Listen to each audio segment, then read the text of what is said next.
In this week's episode, we take a deep dive into why men struggle with emotional connection.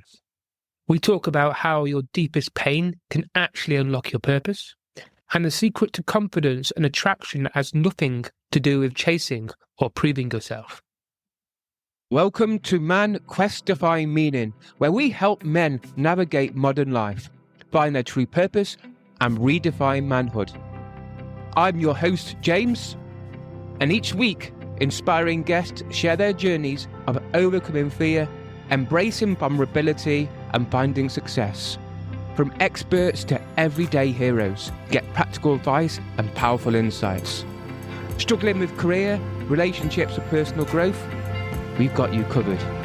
Join us on Man Quest to Find Meaning. Now, let's dive in.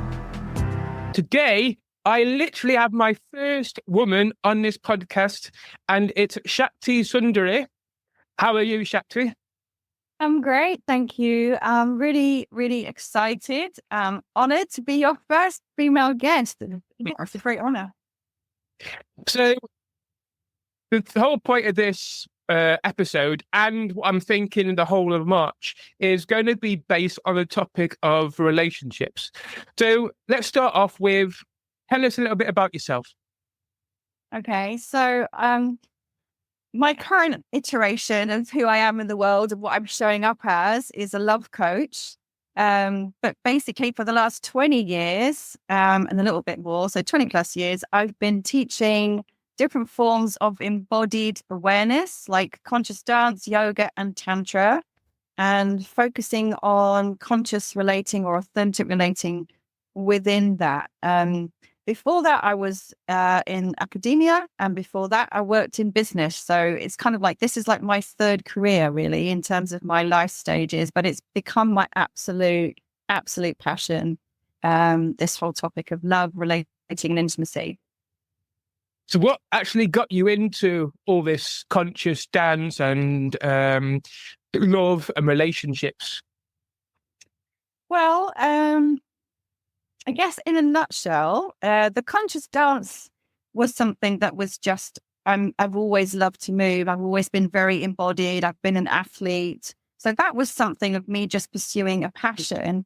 But what that did, because it was a conscious dance practice, which means bringing awareness to what you're doing rather than just doing something automatically, it began to wake things up in me that I hadn't been aware of until that point. And then in tandem with that, I was in my second marriage at the same time.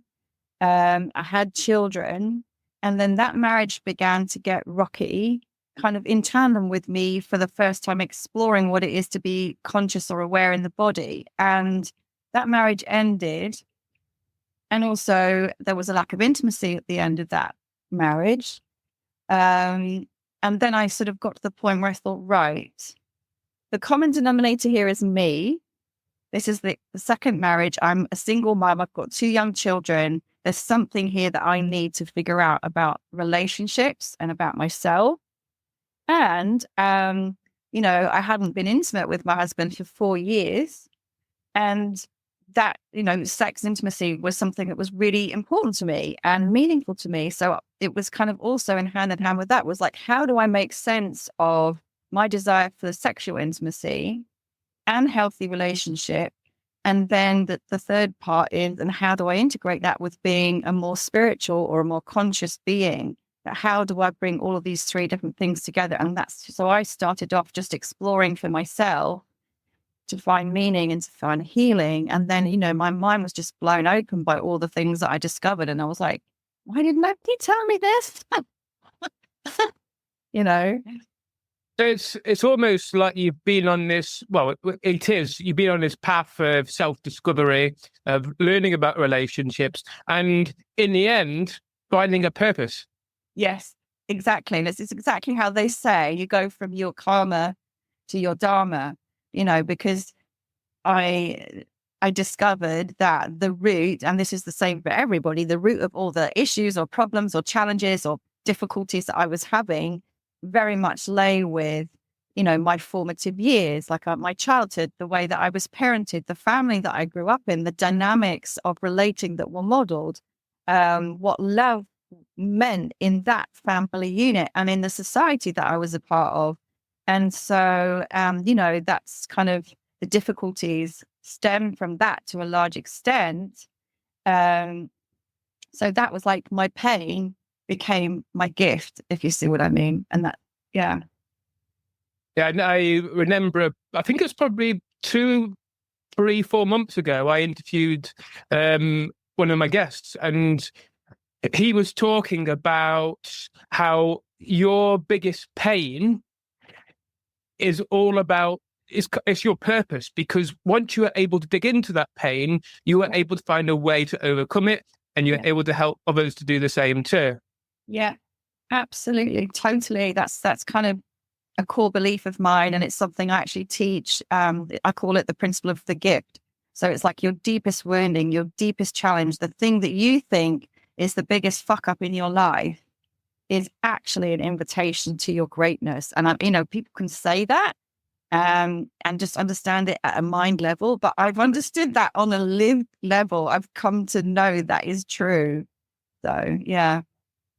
Because I can, over the last, I think it's been 8 years, 2016. Yeah, 8 years. And they've been on this massive growth of spiritual and personal development. And what I'm noticing is that step by step, I'm slowly figuring out what I'm meant to do. But it all comes down to that idea of self-discovery and being able to step into the worst parts of ourselves, the shadows, but also, I suppose, at the same time, it's also accepting in the light parts. So kind of having a whole balance of everything, but at very deep crutches of ourselves, that's what I believe is what we're here, what we're meant to teach, what we're meant to really go into, what we're supposed to explore. And yes, it's painful and it's terrifying, but it becomes easier. It becomes easier. And then it just, it's one of those things. It does become easier. And I have to also say, it's not like I ever set out with the intention of like, oh, I'm going to teach Tantra. I'm going to teach conscious relating. Like that was never part of like a blueprint that came from the mind in terms of a strategy. For me, it was very much, I would see something and I just felt this like with the conscious dance, is just how it all started off, really. I just went to a class and I thought, I fucking love this. I want to teach it. And I just didn't think about it. It was just such a strong, I need to teach this. And I followed that impulse. And then every other step for me was just, I had an inner impulse, like a calling or a knowing or a sense of like, yes, inside my body, which told me to follow it. So it wasn't like a master plan that, somebody had engineered for me, or I sort of wrote down the steps like this and then this and then this and then this. And it included, along the way, lots of moments where I really couldn't see the wood for the trees. And I thought I was completely lost. And I thought, I was at my lowest ebb. I was hopeless. I was crying my eyes out. I was on the floor, like literally heartbroken many times. So it involved going through those deepest, darkest, sort of bottom, like being at the real bottom of everything, like going through that many times as well, without understanding the meaning of it, without understanding why. And I remember saying, like, why is this happening to me? Why is this happening to me? It doesn't seem fair. I remember having that thought quite a few times. It's not fair. Why is this happening? I've done all the right things. Why is this happening?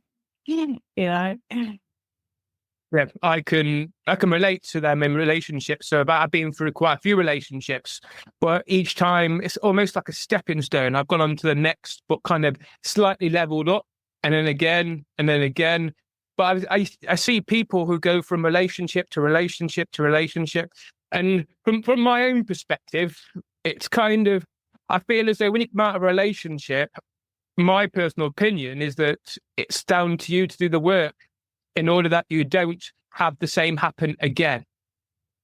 For sure. Yeah. And again, for me, that was kind of one of the biggest switches that's taken place over all these years of like studying and teaching and like fucking up. And I really want to make like really clear to everyone, like I fucked up so many times. And now I just really happily own it, because I think it's like a teaching for everybody else that we can't, we're imperfect and perfect. But it's like the biggest switch from me was going from thinking it was everybody else's fault, or, it's because of this, but like pointing to something outside of me. The biggest shift has been like those fingers of like, what they say, like when you point your finger, like you've got 4 fingers pointing back at you. And then like literally through the process of repeating patterns that were very painful and very challenging, realizing, well, it can't be just all about them. There's going to be something here that's about me, and like taking it all back. So getting to the point where I really own everything in my life I'm responsible for. Everything in my life I create. Everything in my life, it's up to me to choose and determine, and how I respond, how I react, how I think. It's all up to me.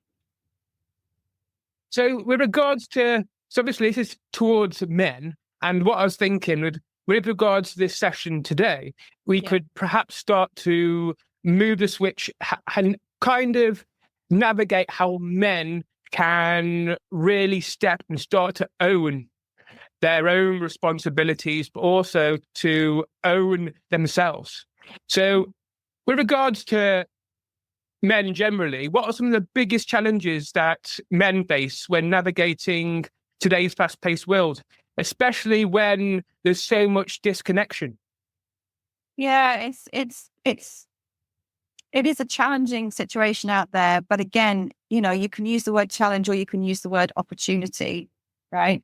I would prefer to see it as an opportunity. Everything is shifting.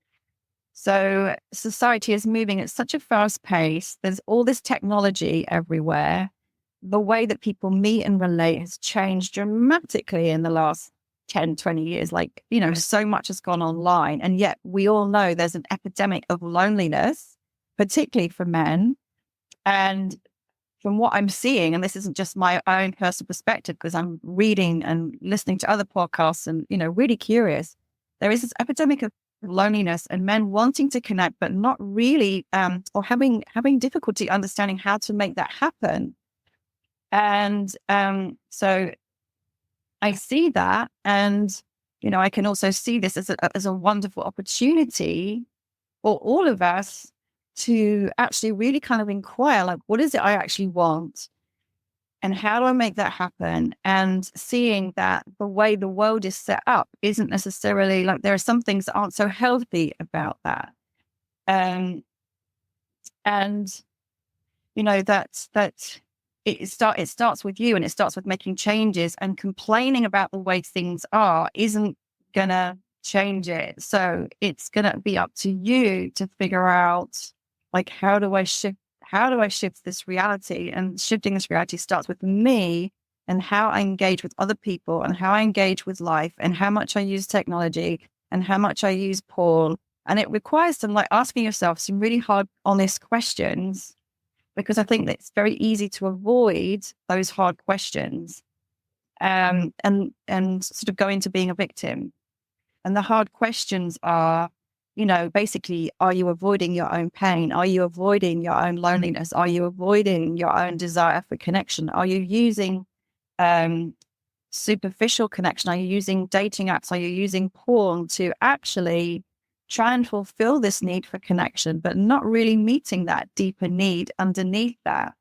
And then that requires becoming a little bit vulnerable to admit what's underneath that desire, and to recognize that we all want to connect. It's like a human need. It's a human desire. And there's nothing shameful about that. I think there can be, particularly for men, this sense of, like, I have to have it all together. I have to know all the answers. I can't show what might be perceived as a weakness. And just me speaking up recently about wanting to date, everyone said to me, "Oh, that's so courageous of you." And I'm like, why is that courageous? It's my truth. I would love to date somebody, but people see that as a courageous thing to say. So it's quite interesting.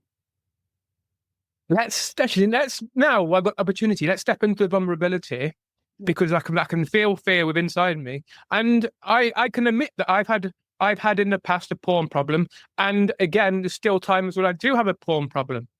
But from my own perspective, and I'm delving a little bit deeper into this, Yeah.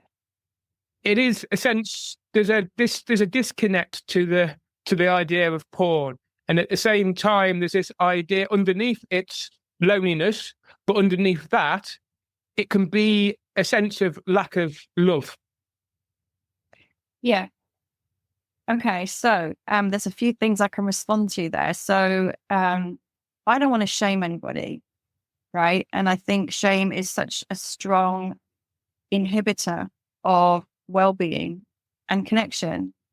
And it is an emotion that everybody feels. So when I talk about porn, I know it's a big issue, but I also don't want any man listening to feel that I'm trying to shame him. I get the reasons behind why that's appealing. And also men and women are different in my understanding, right? And I also know from what I've studied and experienced that kind of when you get into an addictive relationship with that way of engaging, it's really not healthy for your mental, emotional, or spiritual well-being. And it's not going to meet that need that you have for connection. So the fear is something that's going to come up when somebody kind of says something like I'm saying that might feel a bit confronting, because then the invitation is, what am I really looking for? And that's when the vulnerability comes, because it's like underneath that, there's like, oh, I'd really just love to have someone accept me for who I am. I'd really love to have somebody listen to me. I'd really love to have somebody care about me. I'd really love some physical touch. I'd really love to express my sexuality. And I don't know how to make that happen with real people, So there is a vulnerability there that I perceive.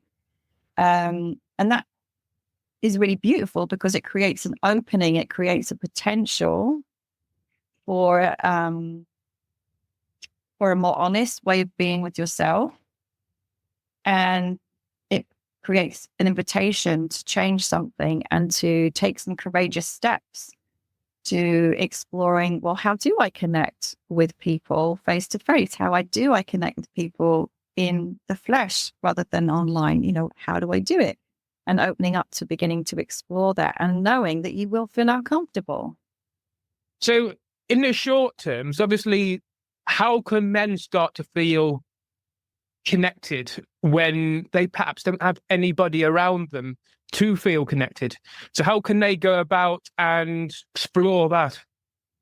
Okay, so the first thing I would say to that is that if you're looking for all of this connection outside of you, there's an element of that I would say is unhealthy. So I'm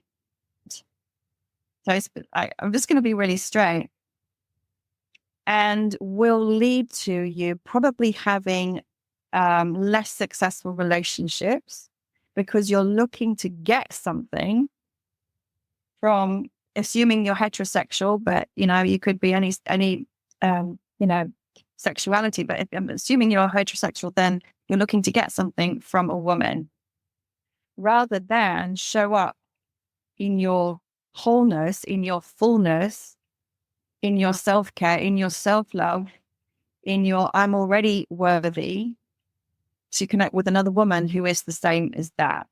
If you're looking to take, if you're looking to get, to fulfill, to fill something that's empty inside you, it's going to create a dysfunctional dynamic. So the first part is to recognize what you need and to give that to yourself and to begin to cultivate a sense of worthiness, well-being, self-love, self-care for yourself. That's the most important thing. And I would say the same to a woman, actually, because, you might think one's better than the other or one's higher or lower. Everybody I speak to really fundamentally, there are differences between men and women, but ultimately we all have the same shadows. We all have the same, we all have the same potential. We all have the same issues, and we all love the connection and love, ultimately. But it starts with self-care, self-love, self-worth. So if you're in a situation where you don't feel good about yourself, what can you do to begin to build your confidence? What can you do to begin to take care of your body? What can you do to begin to cultivate a better mental state? So things like meditation, things like working out, things like doing activities that you really enjoy, pursuing a hobby that makes you feel accomplished. So you begin to develop this for yourself. And then when you go into connection, there's less anxiety, there's less need, there's less grabbing, less trying to get something. And then the sexuality is the other part of that, because I don't want to deny that. And I like to be very open about this, because it's a really important part of our being human is our sexuality. And it's not to repress or deny that aspect of yourself, but it is to understand that your sexual energy and your sexual desire are yours and you are responsible for them. And again, not to make somebody else responsible for your sexual well-being. There are many ways that a man can learn to channel his sexual energy and self-pleasure, for example, and begin to fill his whole body with that energy, so that he feels more empowered, more alive, more virile, more healthy. There are ways to do that. I don't want to go into too much depth now, but I hope that answers your question. Yeah. Because I noticed when you were continually watching porn, there's this idea that you almost treat women as a piece of meat. And there's this idea that men go out on nights out for the simple reason to go and, as people say, get laid. Yeah. And that's not really, I suppose from doing a lot of personal and spiritual growth, I've come to learn that it becomes very unhealthy. And it's that idea that you're just going out for a simple thing, not even to connect to that person. You've got one goal in mind. Yeah. But again, I think from a man's perspective, it's almost ingrained into us in a little bit, from society's obviously getting a little bit more stricter on things like porn, but it's so big and so fast. Yeah. And it's so almost in your face. Yeah. And then there's the idea that when you start talking about porn with friends or family or in schools, it's almost a taboo subject. So you can't even, it's the idea of shame, keeping it to yourself. Yeah, exactly. Well, that's the thing. And that's what they're banking on. Because I just want to highlight, in a way, just think about it from the highest perspective in terms of who's making money out of this. I don't know the exact figures, but it's one of the biggest, if not the biggest industry. They're making so much money out of men's addiction to it. And like you say, it's, so think of yourself like being caught up in that energetically and being exploited. Like your desire is being exploited and you're not really finding a place of fulfillment. And you probably end up feeling shit afterwards as well, because then you probably start judging yourself for what has happened, right? So it's not a healthy dynamic for you.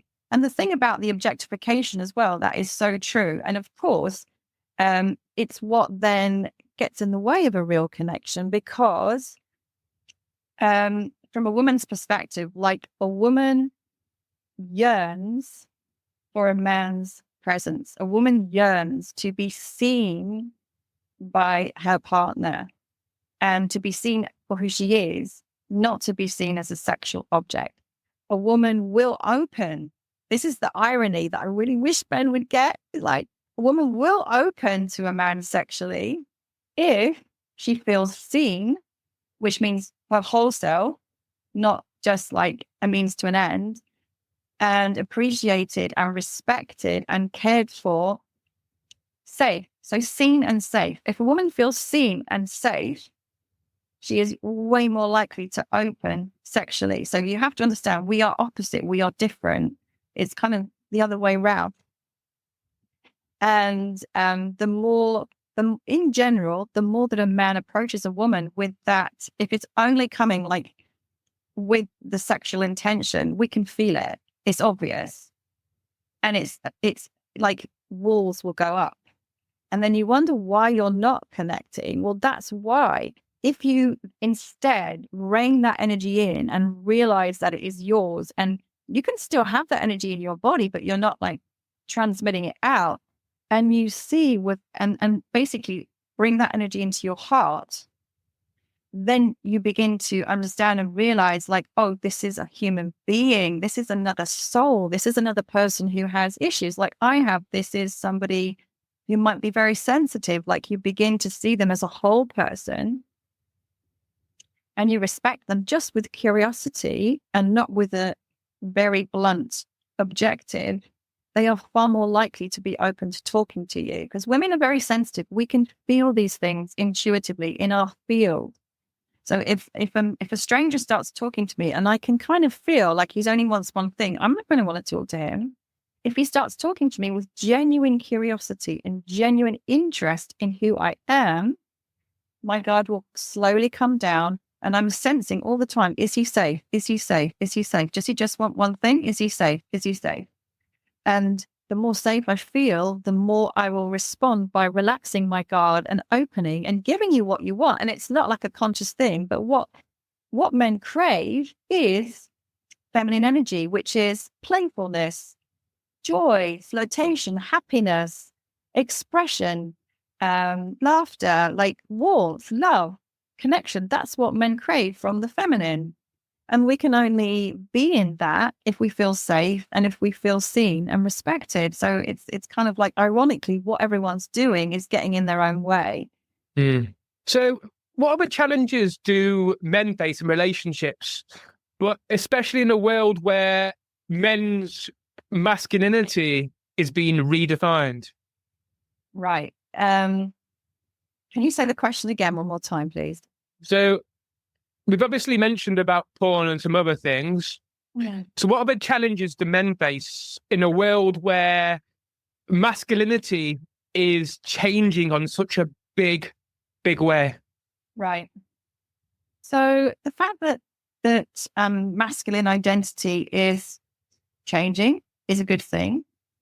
It's a bit destabilizing, and I can see the effect of that destabilization for men around the world at the moment.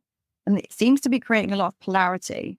So in the one hand, you have men kind of going into the incel extreme of hating women and blaming women and saying really stuck in a very resentful, angry victim consciousness, which is, I find, sad. And, because underneath that is a lot of pain, and grief and loneliness and a sense of stuckness and not knowing how to get out of it.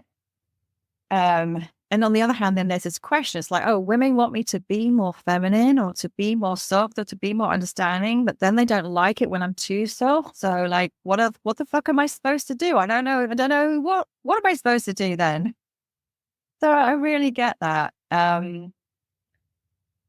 And the other thing I want to say is it's also really good that the sort of the patriarchal paradigm that has dominated for so long is shifting, because the way I see it, we're moving towards a world where there is ultimately, it might not look like it, more love, more understanding, and more respect and honoring between men and women, where we really see, like, you are my brother, you are my sister. We're not here to fight each other.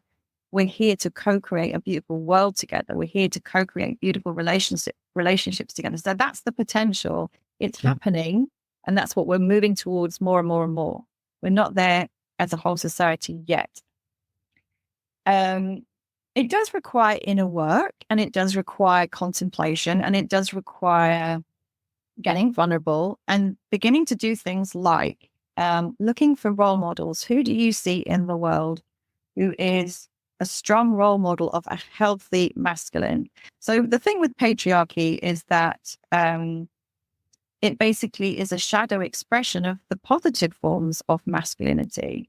So leading, living on purpose, being driven, these are all great qualities that, from what I hear, women desire in men. We want you to step up. We want you to take the lead. We want you to feel a sense of honor, to protect those that you care about. These are qualities that are very positive. But what's happened in the patriarchal world is it's gotten out of balance, and only the shadow forms are kind of like, if you look at the primary male leaders in the world right now, a lot of them, that they're kind of, it's so out of balance because they have lost connection with their feminine qualities as well.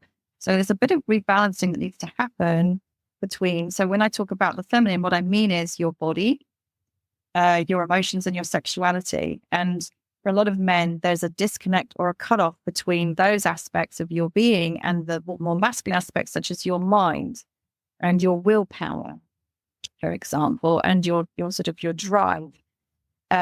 So going to men's groups, looking for role models, doing the inner work to explore what shaped you to be the man that you are, understanding that the way you've been parented and your culture and your society have shaped you. And I think there does need to be some inquiry around toxic masculinity.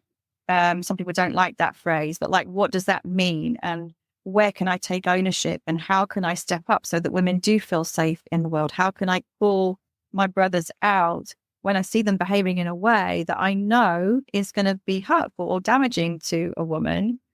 And how can I cultivate honor and love for myself so that I am willing to stand up and be different? Because I do think it does take a lot of courage. There can be this sort of body mentality or the pack mentality for men. Like I've got a son and a daughter, so I've seen them grow up. They're in their early 20s now. My son is an athlete, so he was always with a bunch of male athletes. And, there is that locker room talk that happens.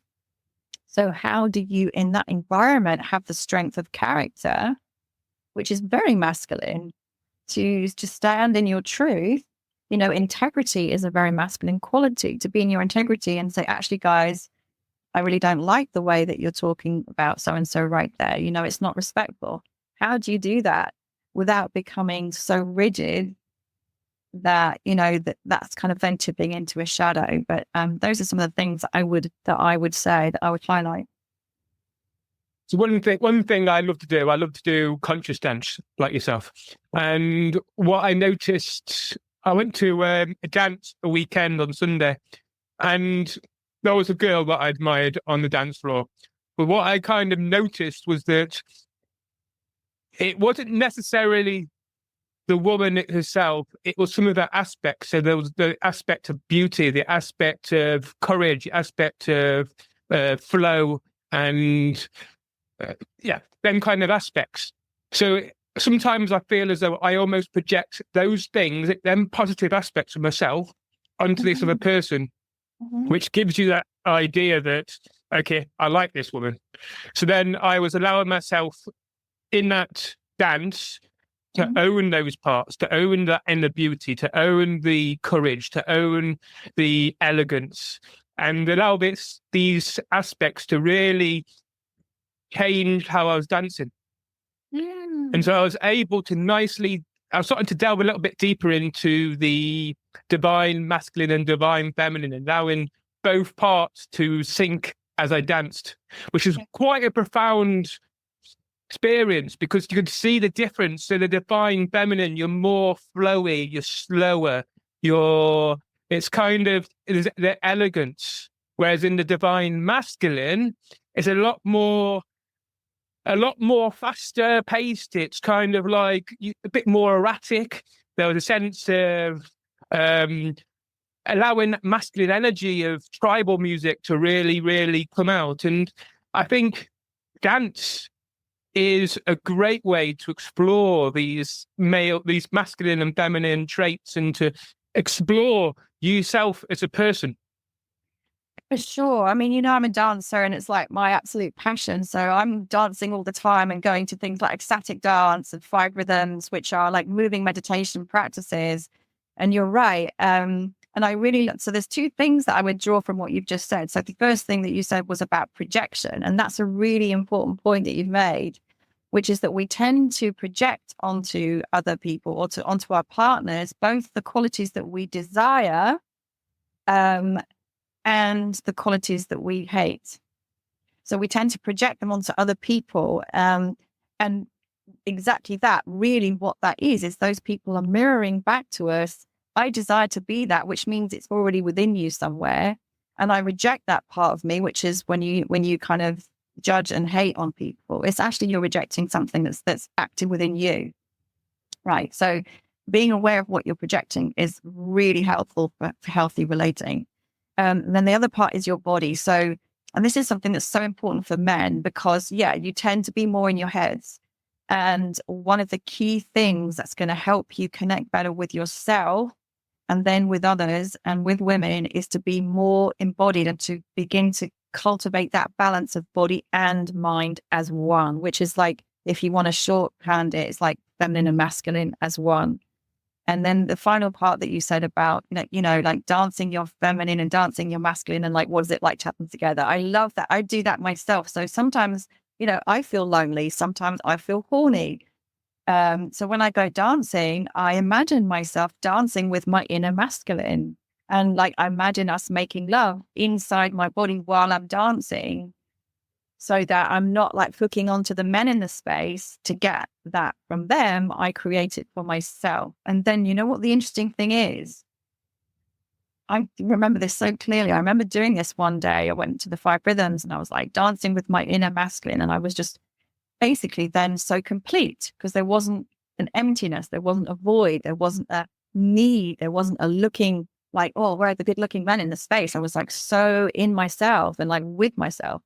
And then I had never had so many good looking, gorgeous men come up and dance with me as on that night that I was like fully within my own fullness and juiciness and inner making love. It was just really, really interesting to observe that happening. So I can imagine it would, of course, work the other way around as well. If you're not like, where's all the hot girl? And you're like feeling the hotness with yourself and having a really great dance, that it's going to be more attractive to then, it's kind of like the opposite to what people are doing, like we said before. It's about being in your own frame.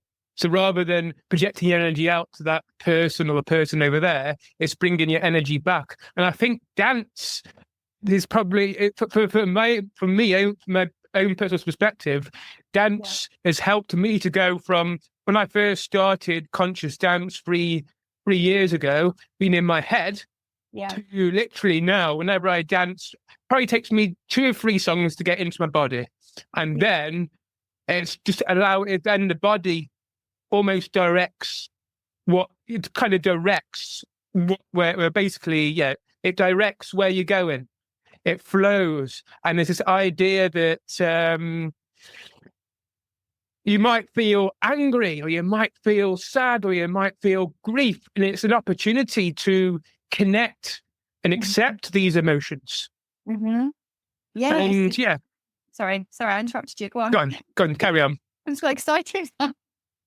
It's just such a good way to move energy because emotion is energy, right? And if we don't allow ourselves to acknowledge any emotion and repress it, which men do more than women, they kind of like, oh, there's emotion, like keep it inside. I want to tell you that emotion is going to stay in your physical body. It will stay in your tissues. It will stay in your organs. It will be here and it will shut you down. So you'll be less able to feel. Less able to feel means less able to connect, means less able to be intimate.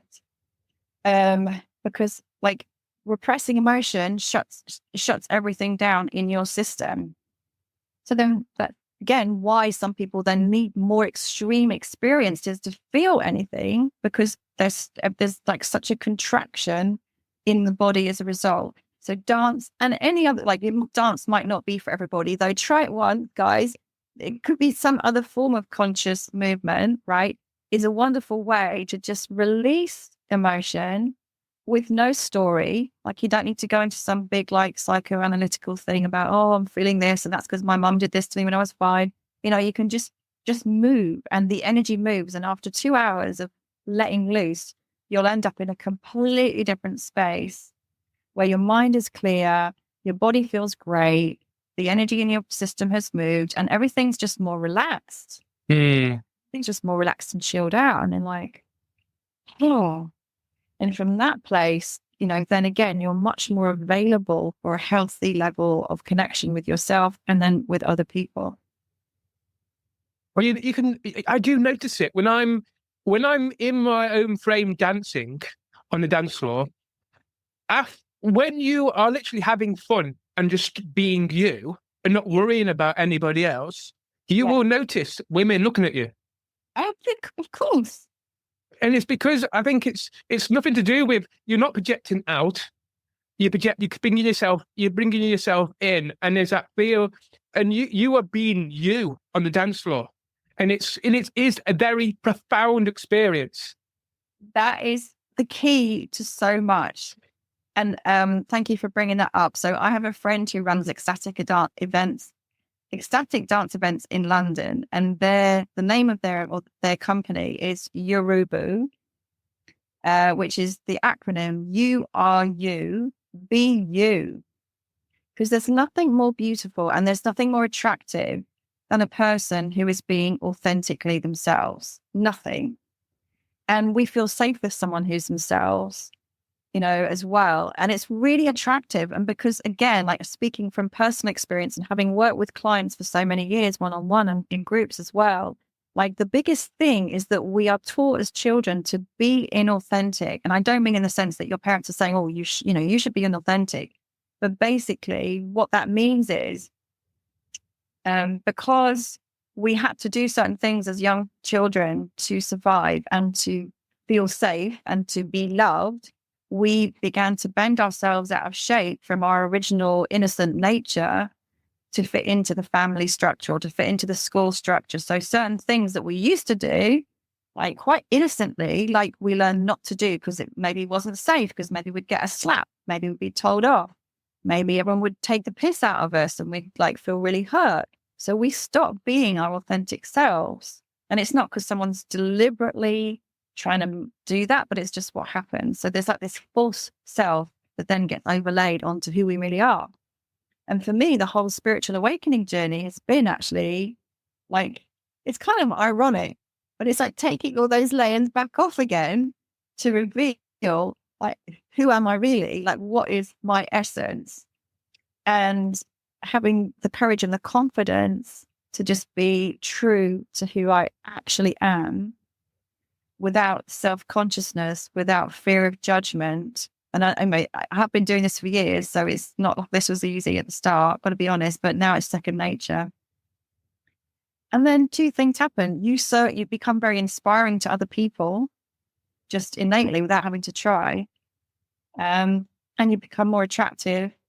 And then also you line yourself up with the right people for you, because bending yourself out of shape to try and fit with somebody where you're just not aligned, like no blame or judgment needed, but like it's the best way to get into a relationship with the right person is to be authentically yourself and not try to please them, which men and women do, both people pleasing, or hide the bits that you're ashamed of. You're scared they won't like you, or not speak your truth again because you've learned that it's safer not to. All these things are very damaging to healthy connection. So, yeah. Why do men struggle to connect so deeply emotionally? I think there are several reasons. I do think there are differences. I think the orientation in the masculine is more to action, simplicity, thinking, solving problems. And I think there's like, historic reasons for that in terms of survival, like right back to cavemen and hunting and stuff. You had to be focused to get the job done, and it wasn't safe to feel your emotions if you're out there and a lion's chasing you. You don't have time to think about that. You got to kill the fucking lion, right? So that's when turning off the emotions was helpful for our evolution. So I think there's a part of that in the equation, right? But then there's the whole socialization part, which of course, that we've already spoken about, the model that it's not manly to have emotions. It's not manly to cry. And sadly, there are people still in society, teachers and parents and leaders who've modeled that and reinforced that by the way that they've parented. So that's also part of the issue. And then I think that there's a fear of appearing to be weak and being rejected for that. And again, I think other men in some circles may have encouraged that, like you call other guys like you're a pussy, you're a wuss. Like, you use those. It's quite interesting because men use words that refer to feminine parts to say you're weak. In other words, saying, because the feminine is weak, you're weak, like pussy, right? Actually, pussies give birth. So like, come on, guys. That's not weak. I've given birth twice, right? But it's kind of, again, what all that conditioning has taught you is the wrong way round, because it's really fucking courageous to own and feel your emotion without making anyone else to blame for it, and to hold yourself in that really strong. So it's not weak. It's actually more weak to repress and to deny out of fear of rejection or fear of appearing to be something. That's more weak. It's kind of, again, it's an irony. It takes a lot of courage to feel what you really feel and to own that and to allow yourself to go into that.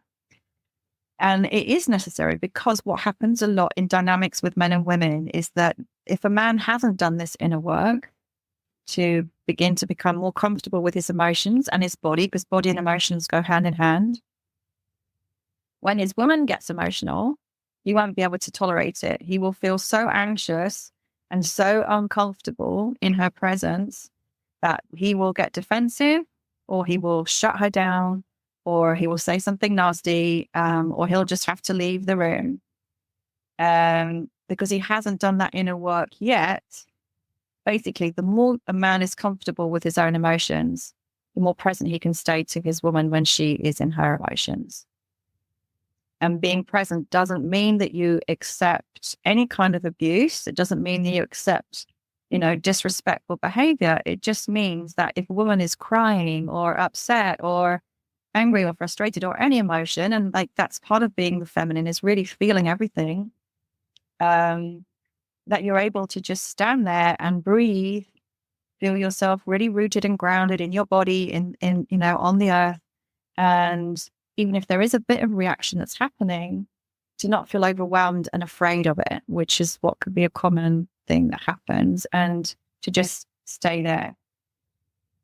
And that is like one of the greatest gifts a man can give a woman is his presence. That is like, you don't need to do anything. You just need to be there and to breathe and to be, I see you, I hear you. And gosh, I feel that, I get how that must feel for you. I couldn't, and that is going to soothe her down, and just soften her. She's going to love you forever if you develop that capacity. I think from a men's perspective, we've been so ingrained into fixing things. So if we've got an issue that's down in the garage, we'll go and fix it. If we've got an issue in the house, like a door, they go and fix it. Women want to be heard. So how can men shift that mindset from wanting to fix it to being present, to listening, to hearing what she says? Yeah. It's such a big one, this. Thank you for bringing it up. And I also want to say, I love a man who can fix things. I love it. My dad was amazing. He could build anything, fix anything, repair anything. I really admired that. For me, that was a very masculine trait that I admired in him. And I actually wish I had more male friends who still have those traits. They seem to be dying out. I don't know where they're gone. So love the fix it. It's great. And women are different to men. Just think we're opposite. We're a mystery. We're different to you. We're not the same. So what you would want or what you would do is not what she would want or she would do. So just understand, it's not that anybody's right or wrong. It's just that people are different. No blame. And that in a way, most of the time, the worst thing you could do is when she has an issue or she's emoting about something is to try to fix it. That's going to make her even more upset, even more angry, and feel that you just do not understand what she's going through, right? So instead, this is when the need to be in touch with your own emotions and your body comes into practice, though. The thing to offer there is your presence. And again, what does that mean? It means non-judgmental listening and being in your body and staying in the room and being in your body and feeling what you're feeling and containing it within your own body. And that does require some practice. It requires you probably to be meditating on a regular basis so that you have the capacity to still your mind. And it requires capacity to be in your body and notice what's going on in your body and to ground yourself. And then things you can do are say, like, thank you for sharing, or to reflect back. So giving reflection shows that you're listening rather than trying to think. Because if you're listening from your head rather than from your body, you're already going to be going into the fixer mode. So like listen with the intent, not to have an answer, but to reflect back. I hear you saying that your boss was really annoying at work today. Did I get it right? So you reflect back what she said. Another thing you can do is to ask, what do you need right now? How can I support you? Would you like a hug? Right? So you're offering and you're asking, what do you need right now? Because my kids do this with me now because I taught them to do it. Do you want me to just hold space or do you want me to offer advice? Because sometimes she might want advice, but giving it unsolicited is probably going to go squifflish. And then she can say, I would really love you to just hold space for me right now. I would really love you to give me a hug. Whatever it is. And you can also set a limit, out of honor for yourself, because it's unlimited presence. If you don't have the capacity for it, boundaries, it's also up to you to say, you know what, I don't feel I have the capacity for that right now. Or I can hold space for you for 5 minutes and then I need to go and do something else. Or can we make a time to do that later? I don't feel I have capacity. Yeah, and that's owning what's right for you, because you don't want to get into a situation where you're doing something and you're resenting it. But that's, again, self-responsibility, knowing yourself, having boundaries is also important.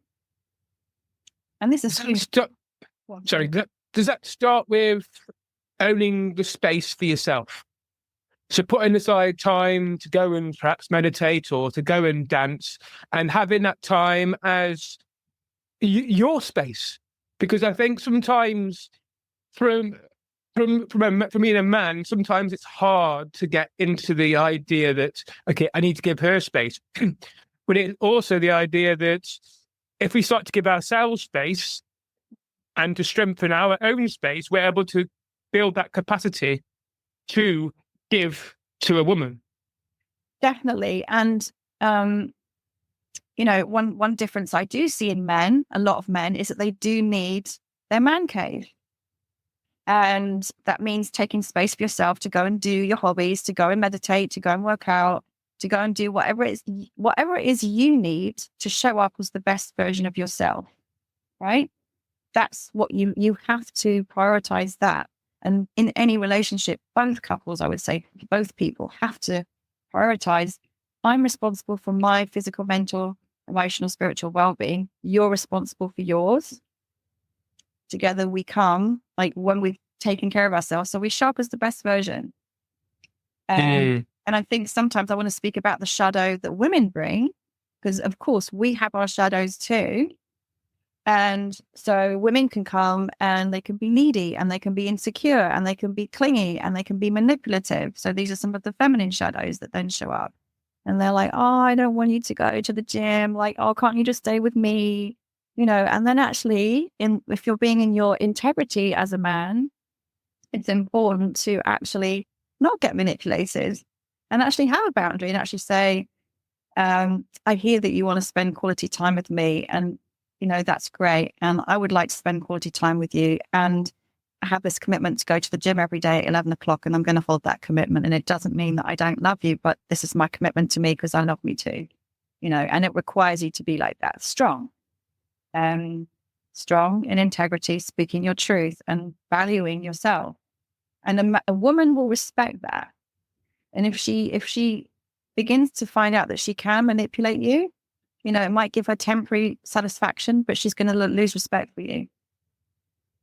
Yeah, I can vouch for that. And also, when you're talking about having space to yourself, I think that's key, because I've noticed one of my values is freedom.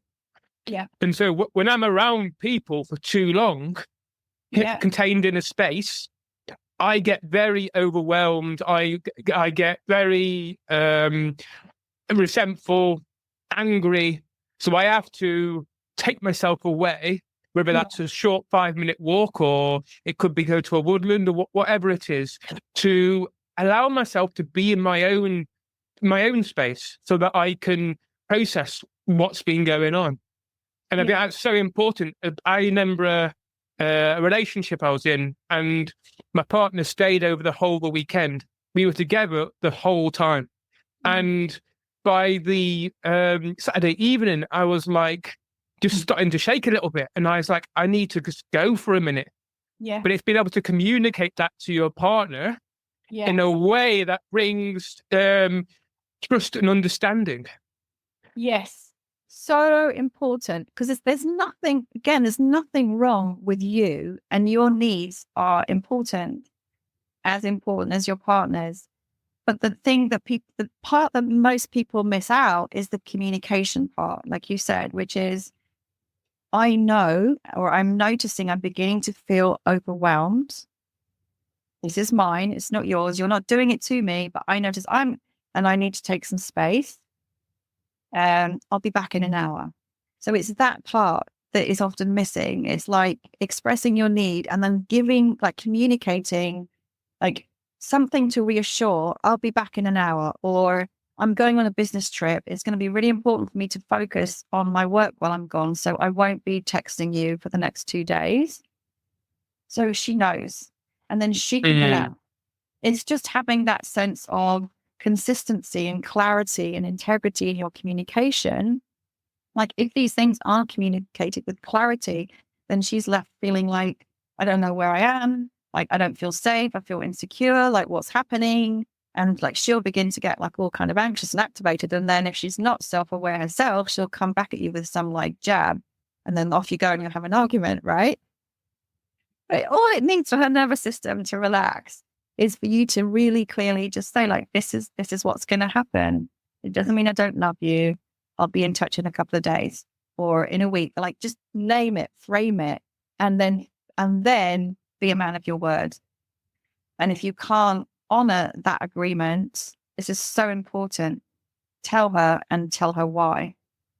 So otherwise trust gets eroded. So it's just like, as a man, you're there to hold the frame, and the frame is like, clarity, integrity, consistency, reliability. And that doesn't mean you have to have like a big weight on your shoulders. It just means being responsible and just sort of being clear. And again, facing your own fear of rejection that might come up in being that, because that might be part of why you're not being clear, and might be why you're being clear. So then that avoidant and anxious attachment that kind of you referenced a bit. And then there is this thing of men, I think, can get more overwhelmed sometimes and need that space. And there's nothing wrong with that. Let's not stigmatize that. And then another thing is pace. There's so many things. It's like, often I think women process stuff quicker. I mean, we are all unique, but sometimes men need longer to process things because being in the emotional realm isn't their natural hangout. So it can take a man, so something to be aware of in your relationship is like, you might need 5 days to get to clarity around something for yourself. She might need half an hour. And then she's like thinking like, what's going on? Like, well, you just need a different length of time to her to get to clarity. Yeah. Nobody's wrong. So to finish off, can you, obviously I haven't got anywhere near the questions I wanted to ask, so I'm hoping we can have a part 2. Yeah, perfect. Just to finish off, can you tell us, what do you do and how can people get in contact? Okay, so I'm a love coach.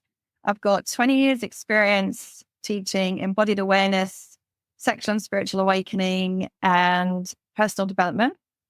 And I work one-on-one with people now to really get to the root of challenges in your life, challenges in your relating and your intimacy, but like going deep, not on a superficial level, and really seeing you as a whole person. And whatever challenge you're going through is a gift and part of your spiritual and personal development. So that's the perspective that we take when you work with me.